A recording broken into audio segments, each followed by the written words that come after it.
It's us. We're here.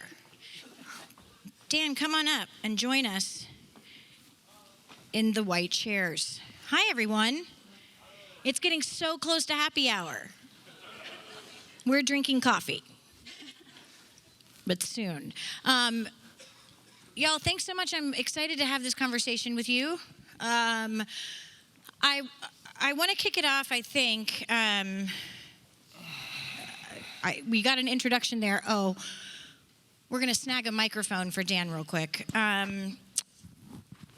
I realize that I sent y'all questions, and I'm probably not going to stick to any of them. I want to start off with talking more specifically about San Antonio and it being a city of the future, right? In that, I would be remiss, right, to not discuss like the idea that San Antonio is the only large city in the United States that has a community vision written by the people who live here, a separate nonprofit that drives progress towards that vision by holding us accountable to it, and more than 160 multi-sector partners who have actively aligned their work to making sure that the vision is a reality. All three of your institutions are aligned to that work, as is CPS Energy, just a shout out. Every single time we have conversations in the public, education rises to the top as the thing, right, that we need to do in an effort to, it seems to be the great equalizer. Before we go into sort of each of your individual institutions, I want to talk more specifically about the fact, right, that we have this public institution, the city of San Antonio. We have our community college consortium group, the whole of the Alamo colleges.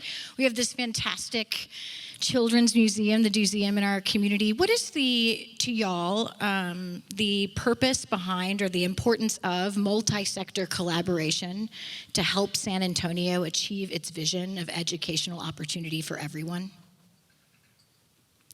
I told you I wasn't going to follow the questions. So I'll take a stab at that from the perspective of the city of San Antonio. I think the great thing about all the conversations that occurred today, that although there were different sectors, I think we're all talking about an ecosystem of building the city of the future together and collaboratively and through partnerships. So I think the amazing part about having entities that are either overseeing or implementing or working firsthand with the community, that we're all doing it together and we can share resources and leverage them. And I think it does have to happen at all ages. So I think it's amazing that we have children. I know that the Office of Innovation through the Smart Cities team has worked with the DoSeum to develop curriculum so that we can interact with our community even at a very young age with those students, and having them be in areas that are underserved. So, I mean, we're working with other universities, but yeah, I definitely feel like the ecosystem needs to be built and we need to start from the very, very young and basically cover all our ages. One of the metrics for our success is your programs and are they culturally responsive? And you cannot do that in a vacuum. So when we have community partners join us, it's vital because it helps us reach the invisible learner. As much as I love the DoSeum, when I'm on the floors, I get a lot of active intelligence from the guests, but I wonder which kid is not there, who should be there. So it's our community partners who are windows and pathways to reach the invisible learner, and that's really important. Before you answer, Mike, I want to speak very specifically, I guess, about Alamo Promise, which is should be a multi-sector, full ecosystem sort of backing, and it has been, right? The idea when you launched Alamo Promise, you even said, like, our community said it wanted more higher education, right? Like more students getting their degrees and certificates in order to move into the workforce. So I want to sort of ground your answer in that. Sure, so I think just a shout out, right, to our public utility here in the community, right? CPS, City Public Service, I think is so significant. We're fortunate as a community to have a public utility still as part of that. You know, City of the Future, one of the things that challenges any community, and particularly a community of the future has to be aware of is talent. We have huge talent gaps in our urban communities within the United States. If we were to go 2 miles from here, to any direction, but particularly to the east or the west or the south. Only 11% of 8th graders actually enroll in college. 11% of 8th graders. So that gives me pause that the vast majority of 8th graders who have talent, who are capable, who have lots of promise, who have parents and who care for them and loving relationships with adults, as part of that 89% of them, right, are going to go directly into the workforce and are not going to have the credential that we need for them to be successful in a life-sustaining wage. So promise, Alamo promise for us is then providing and ensuring that we provide that opportunity where cost is not a barrier to all 18,000 high school graduates within Bexar County to be able to do that. So we can drive that metric up for the individual, but imagine if we were to do that, that actually for us increases GDP within our community by 1%. To move it from a third of adults, as SA 2020 says, having now a post-high school credential to where we need 2/3 of adults to have a post-high school credential. So I think that is really significant. So how can we ensure that more folks have a credential so that they are marketable, they can fill the demands and the jobs that you have within your organizations, so that you can be successful, and it creates a multiplier effect for the individual, the family, and the community.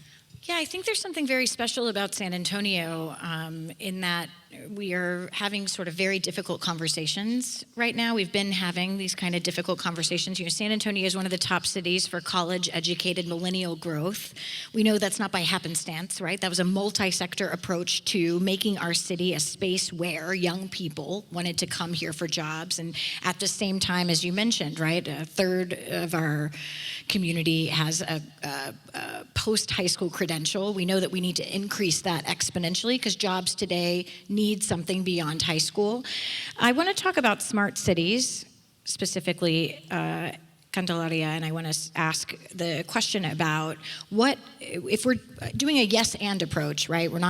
It's not either we recruit talent or we retain talent. We're doing both of those things simultaneously. How is smart cities setting up our students for post-secondary success, for workforce success, for really retaining and cultivating our local talent? Well, and I think back to the conversation around collaboration. So the office itself, earlier you guys heard about our digital divide assessment. That's going to be a long-term plan of how we end up collaboratively working to connect San Antonio. About 24% of our households don't have access to the internet at home. So that's an extreme barrier when you're talking about workforce development and education. So those are our students, those are our family members. When you talk about lifelong learning, about improving and upscaling their skills so that they can bring something additional to get a promotion or to move on to a different position, or just in education, if they're going home and most of their assignments are being given to them and they have to go online and they don't have that access, or it's in a they're going to have to basically make some choices of, do they have enough data? Do they have to do it on their cell phone? What are going to be some of those restrictions? So with the digital divide assessment, we're really trying to set up the stage so that we can collaboratively work on connecting more of our community. And we definitely have some amazing programs already happening, from the public libraries to the city offering free Wi-Fi's to VIA, who offers it on the bus, and the Goodwills. There's a lot of great institutions that are already doing some of that work, but we want to continue to elevate it and create a long-term plan of how do we connect our community at their homes for that convenience. And again, it just creates the foundation of being able to uplift everybody from the very foundational place of just having internet every day. I don't know if we could see ourselves not having access to internet either through our laptops or our cell phones. There would be a lot that we couldn't complete if we didn't have that access. So we just want to make sure that more of our community is connected and they have that access, again, just to uplift people. You know, that's what's happening sort of in people's homes, the idea that just being able to connect online is so important. And I want to throw to you, Dan, and talk. I know we got sort of an overview of how the DoSeum operates, but there's something very special about I know that I'm basically a toddler inside. I'm a kid completely, so every time I go to your place, I get very, very excited. There's something that y'all are doing inside the DoSeum, which is around natural curiosity, right? Allowing just a kid to be curious and sort of learn. Can you speak more specifically about what that natural curiosity then does to ensure sort of curiosity outside of the DoSeum and in homes and in school? Well, thank you for that feedback. I love to hear that. I think in early learning, if you open up the instruction and if you get a young learner into an environment where they're free to take risks in their thinking and to address a problem that has more than one solution, you build self-confidence in their thinking, and you send them off into the world with an identity that, you know, they can master and solve some really complex challenges. Typically third grade, fifth grade, they tend to lose their passion for learning if it's too rote and too mundane. So we're very intentional. We actually don't have a lot of directions on any of our exhibits. And it's shocking to me how intuitive the children are when they encounter them. In fact, sometimes I have to have a kid show me how to figure them out.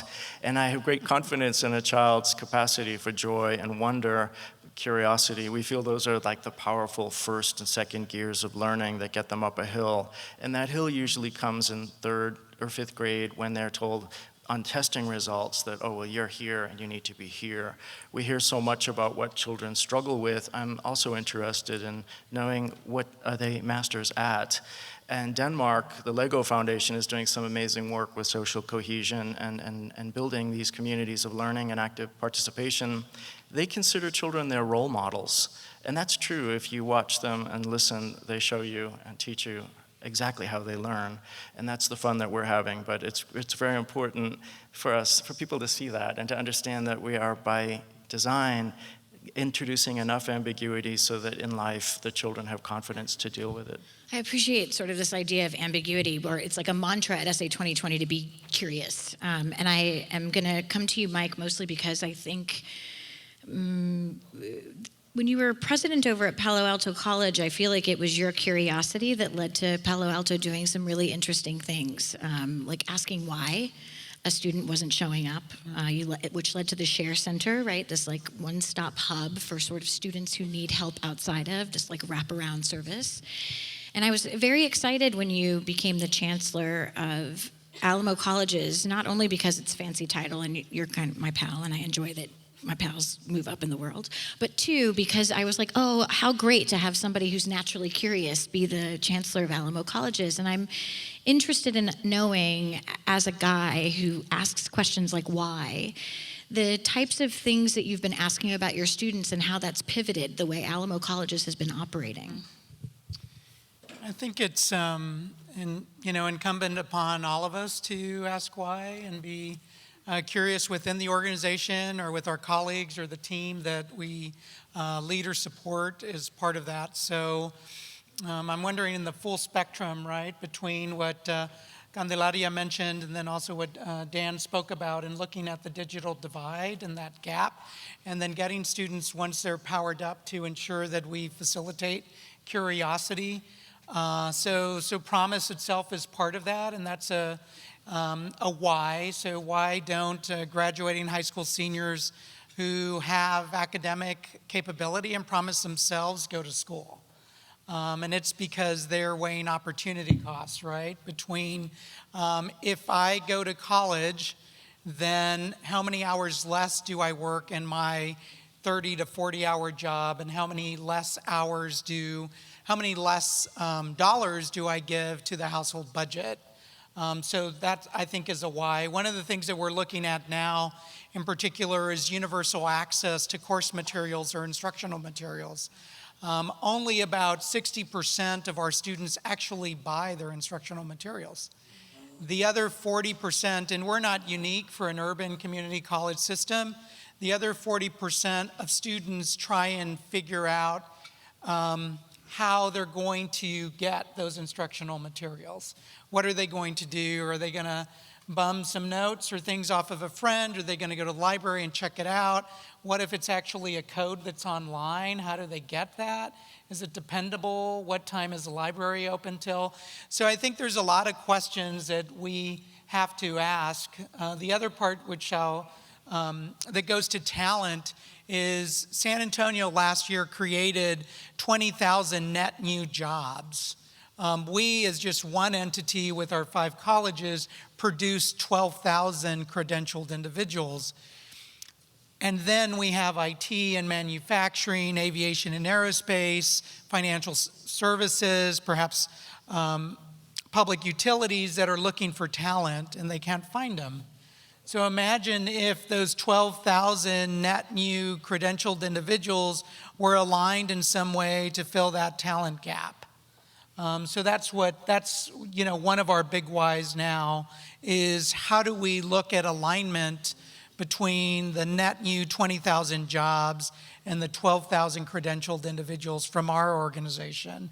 And then how do we work with other partners within education, within that space? How do we work with industry to be able to look at that? So I think those are the conversations, and it's not only us, right, in San Antonio, it's other urban and other communities that are confronting the same challenges. So to be that city of the future, how do we get folks around the table to help figure out some of those solutions? Well, and you're speaking right to the fact that here in San Antonio, we're seeing the employment rate in our target industries, which you just enumerated, right, going up. We've got our unemployment rate at like the lowest it's ever been. Our underemployment rate, though, continues to rise, right? People working full-time and still living in poverty. We're one of the top income segregated cities in the United States, and I feel like the building blocks that we're putting into place are really something that we can see sort of manifesting some fantastic outcomes in years to come. Because of the work that you all do, I want to talk more specifically about jobs of the future, right? So as you're thinking through, I know the adage now is we don't prepare students for their first job, we prepare them for their third or fourth job. I am absolutely doing the exact job I thought I would do when I graduated with my degree in theater. And poli-sci, I did get a master's in poli-sci. I have that, both is so similar, and because theater and poli-sci. But I am curious, like, what are the jobs of the future, and how are y'all in your various spaces sort of helping ensure that our homegrown talent is ready for it? I mean, for us in the city of San Antonio and the Office of Innovation in particular, a lot of it is exploring with community and organizations and private sector to figure out what are those talent pools that are missing. I know that there's some great work and leaning on those entities to kind of help guide some of that conversation and bringing them into what it looks like with the curriculum. But it is going to be kind of a state of technology and figuring out how that's going to play a role with your profession, and that it's evolving. It's no longer one of those things that you can get a degree for one thing and all you're going to have to do is you're going to keep at it and keep at it. That same job forever and ever, Yes, it's not that way anymore. That's gone. So you're going to have to evolve, you're going to have to build that. Lifelong learning is going to be kind of a component of your job. And I think sometimes the gap that we currently have is based on the fact that we've kind of been in denial about that issue. We haven't been upscaling our skills. We've been decided to stay here until the door shut down, and we're not evolving with our skill set. So I think the fact that we're having these conversations is great, but basically the jobs of the future are going to be that we are going to have to continuously change, and I know change is hard for humans. Well, and I'm even thinking, like, right, the students that are coming up, the talent that's coming up today is ready maybe for like that shifting culture, and those of us who have been in the job for a minute is like, what do you mean changing culture, right? So it's not even like the talent coming up, it's people in the seats right now, right, who haven't moved over. Y'all, your thoughts on talent and jobs of the future? I think in terms of global competencies, I want for young learners to have the intellectual stamina to stay with a problem when it becomes progressively more complex. I think collaboration is an important skill as well. I don't know what they're going to need to know in 20 years, but we know how they need to think and behave and collaborate. So for us, with the youngest learners, we want to position them for success by having them identify as innovators, really be passionate and curious and able to adapt, because I worry that with this life cycle of innovation and how quickly things become obsolete, it's easy to run down the field without the ball and to train for something that may not be important in 5 or 10 years or 3 years. So for us, it's really long-term thinking, systems thinking, and being able to articulate and explain your process in a language that's meaningful to others. I think that's absolutely vital. And from producing content, we also need to make sure that what we produce will resonate with a broad audience. Very often, technology, we have to disseminate it on a mobile platform because so many families exclusively interact on their phone with the internet. So. Well, and even just you talking about that, right, as we have been talking to industry leaders over the course of the last decade or more, those skills, the foundational skills of human beings, being curious, knowing how to communicate, right, systems thinking, have never left as the foundational skills, no matter what the jobs are. Those skills have never left the, That's right. Oh yeah, I definitely want somebody who can do these things. I know that Alamo Colleges works very intentionally with industry leaders. Like I feel like particularly has been aligning very strategically. And I'm curious about sort of how Alamo Colleges sort of sees themselves. It's towards, I don't necessarily mean the end of an educational career, but it's certainly you've gotten them after 18 years, right, of work, and sometimes later, non-traditional students, right? And where y'all sit inside of that, gearing people up for jobs later down the years. So I think what we want to do is be able to have that praxis, right, between theory and application. So how do we prepare students to initially explore, to be able to clarify and then affirm career choice or their passion that they'd like to pursue. Oftentimes that means going beyond what they hear, what they talk about, to be able to experience that. So we have about 65,000 students at the 5 colleges, and what we'd like to do is for those students who are at their 30th credit hour milestone to provide each and every one of them with an experiential workplace-based learning opportunity. So what does that praxis mean to get those 30,000 students to be able to look at that? So if an individual is interested perhaps in being a teacher, perhaps they can then be a docent, they can go to the DoSeum, they can engage in being a trainer for workshops, they can student teach, they do that as a nursing student. All of those things in particular, and then how do we utilize our students to actually be part of the organization within the Alamo colleges, because they're often the ones who folks go to on an informal basis. Imagine the power of utilizing our students as part of the organization to be able to do that. Yeah. So they're able to get all the way from, I think I would like to be a mechanical engineer, to, you know what, I decided I actually want to be a civil engineer and this is why. And studying that. So that's where we're at in being able to provide that experience. And then the other thing is that to be able to do it at scale. So to do it for all 30,000 students. We could choose to do it with 300 students, right, and that doesn't do the other 29,000 students justice, right? That's an easy lift.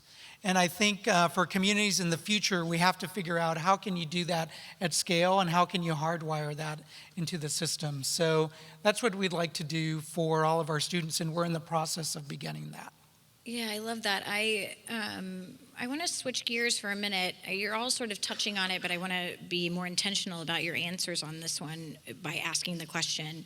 We know, based on sort of the work that we've been doing at SA 2020, that shifting narratives is important to helping people see not only what the future could be, but also to have them write what the future could be if we could shift a narrative. And we know that jobs today require something beyond high school.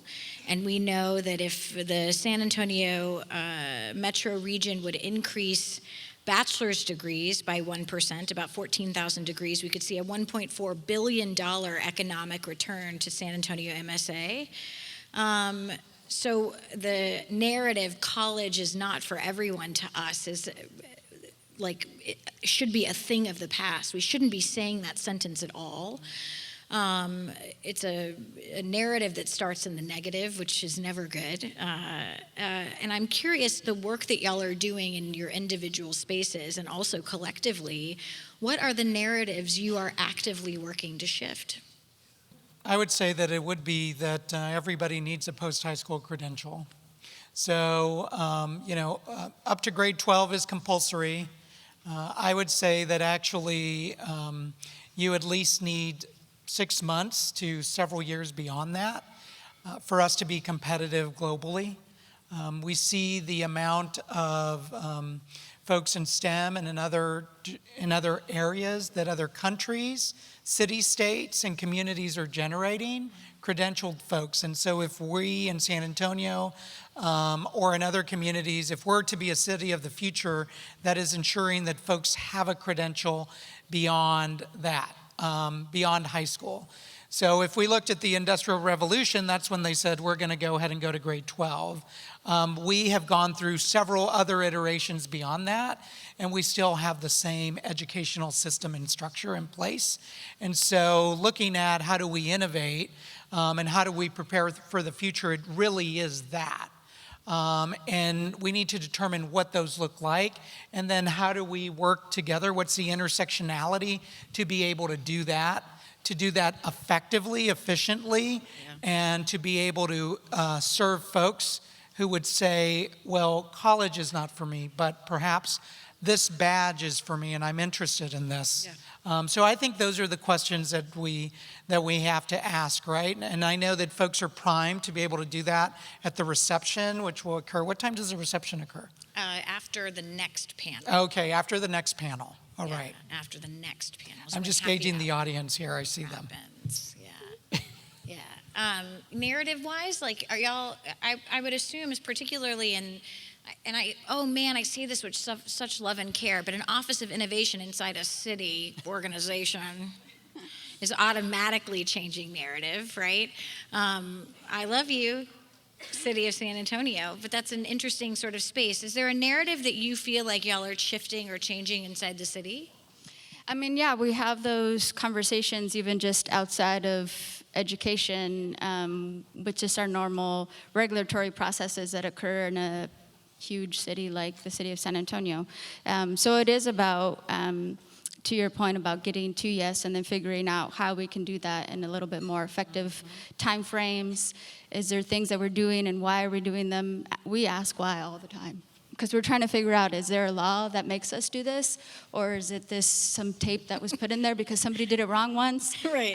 So we spend a lot of our time kind of figuring out internally where we do have some wiggle room to play with. And I think the Smart SA partnership is a great example of that we could leverage some of our resources. So similar to what Eric, our city manager, and Paula talked about this morning, we were able to leverage CPS's procurement process and add a smart cities component to that and use some case studies there. So their procurement channels were a little bit faster than ours. So they were able to kind of lead that process and we piggybacked off of them. So it's about finding creative ways to make things happen a little quicker because we want things to happen faster, but it is socializing some of this conversation. Yeah, it's also just like shifting the narrative that it doesn't always have to be done that way just because it always has been, exactly. Right? The idea that we can sort of shift it around. I feel like I want to ask another question about risk. If, right, San Antonio is to be this community that has educational opportunity and economic prosperity for everyone, no matter their zip code, and we've touched a little bit on, right, the idea around affordable housing. I feel like education, right, sort of wraps its whole self around our challenges in affordable housing. We have a mass transit challenge right now, right? Our mobility is sort of at the top of everyone's brains. How are we getting to and from our jobs and our schools? Civic engagement and voting, right? Education sort of touches all of these things. And I'm curious what you all would say we need to risk. We need to be willing to risk in order to be the future of educational opportunity and economic prosperity for everyone, no matter their zip code. We've invested a great deal of change capital in democratizing access to our programs. You know, we had to be very intentional to say that we have to understand who are we reaching and who are we not reaching.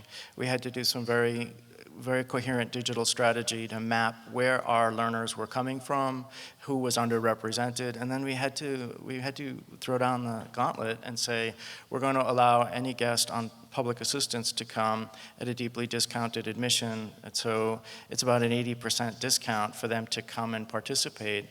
We feel that that's really important, and we want to front load this opportunity in life to keep the city as an opportunity community, and so that young families who are considering settling here or simply visiting will see that the cultural infrastructure is inclusive and that we are interested in reaching every learner in every context. So that's one of the things that we've invested a great deal in, is A, understanding our demographics, and B, finding ways financially for our organization to offer the experience to those who may not otherwise have it. Yeah, it's like the risk of how we have typically funded things, right? What would we, if we flipped it on its head and said we can fund it differently, how we might be willing to sort of open ourselves up to that.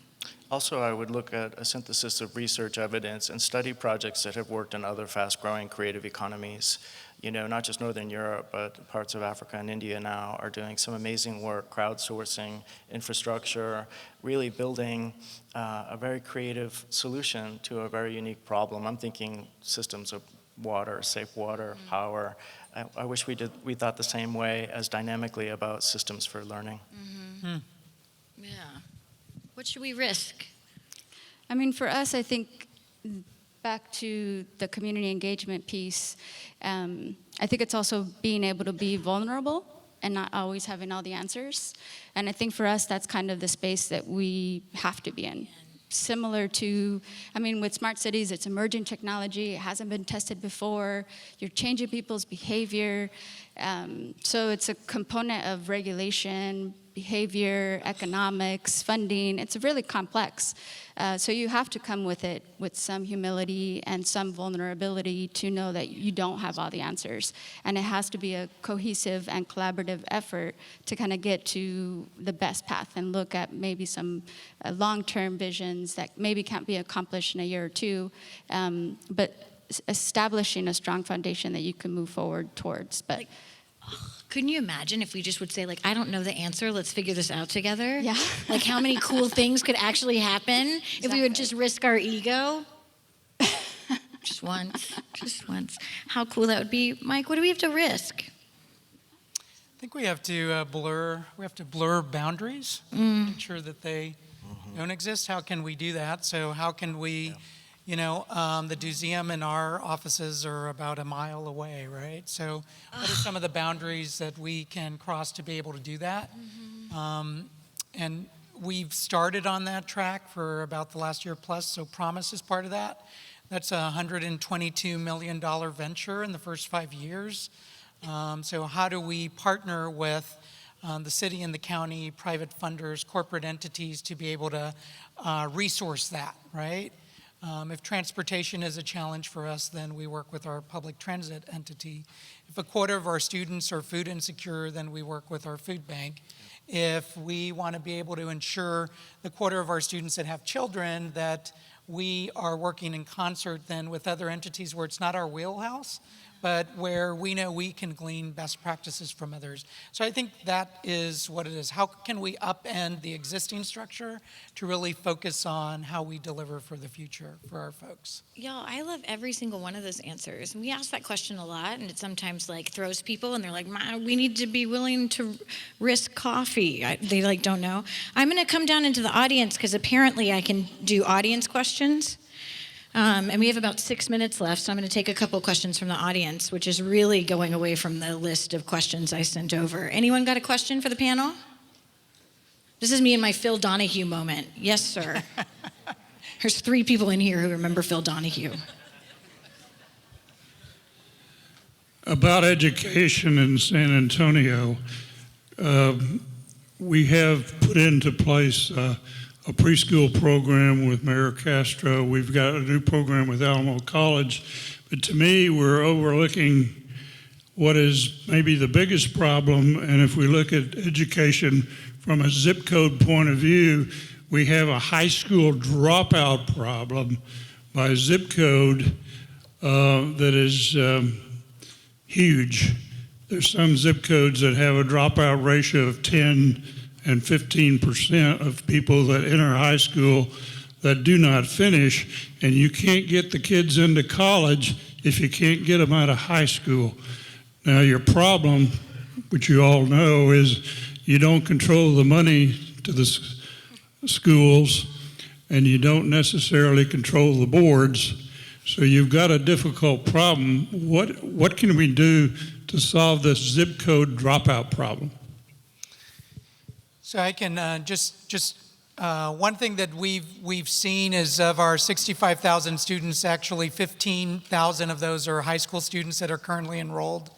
The vast majority are getting that credential.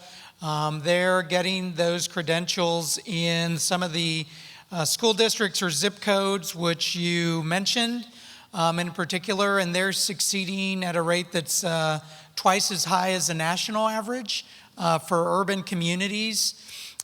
So we're actually having a conversation with our board and with the team now about what we would call downward expansion, meaning how do we go further down to talk with 6th, 7th, and 8th graders about that in particular, because high school is challenging, but we actually then need to have that conversation even earlier with them.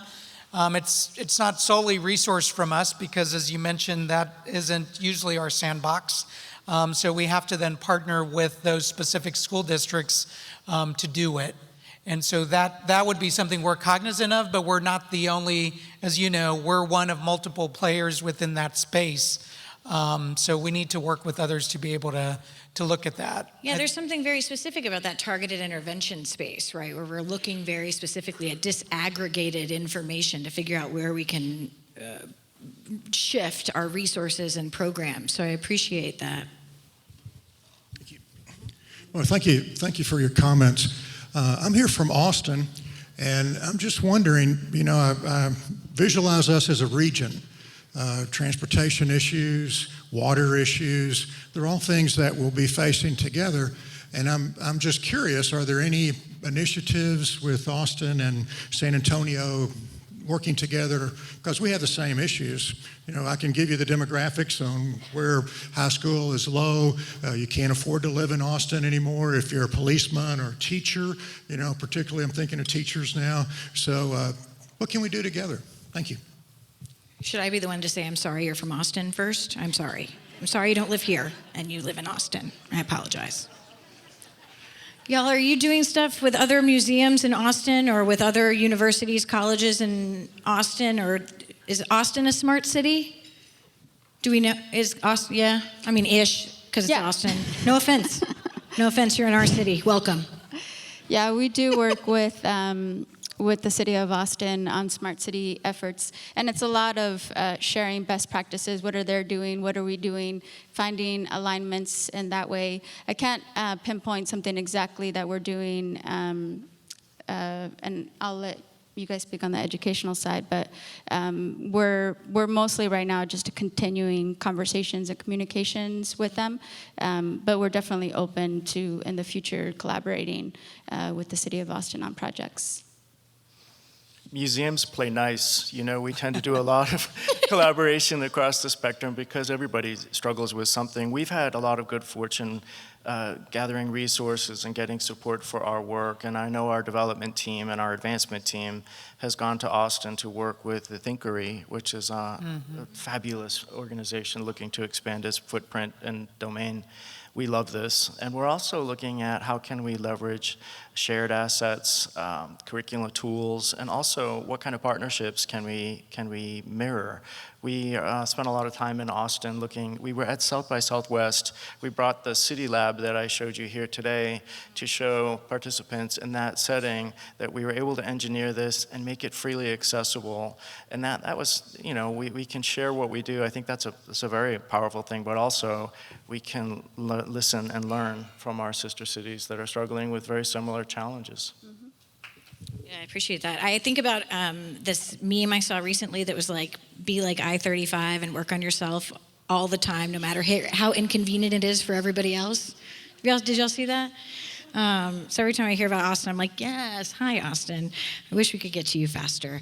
Y'all, thank you so much for the work that you're doing in our community. I know we've seen such amazing progress, right, particularly in high school graduation rates, even though we have some work to do in targeted intervention. And we've seen some amazing programs like set the foundation for what our future will look like. We're in the midst of reaffirming and strengthening our community vision for the next decade, and we're seeing right now mobility is rising to the top and education second, right? So we've got about 2,500 surveys completed, and that's where we're sitting right now is mobility and education. And I appreciate y'all in the work that you do, and I'm so excited that, you know, we're doing the City of the Future thing together. So y'all give it up for the panelists, please.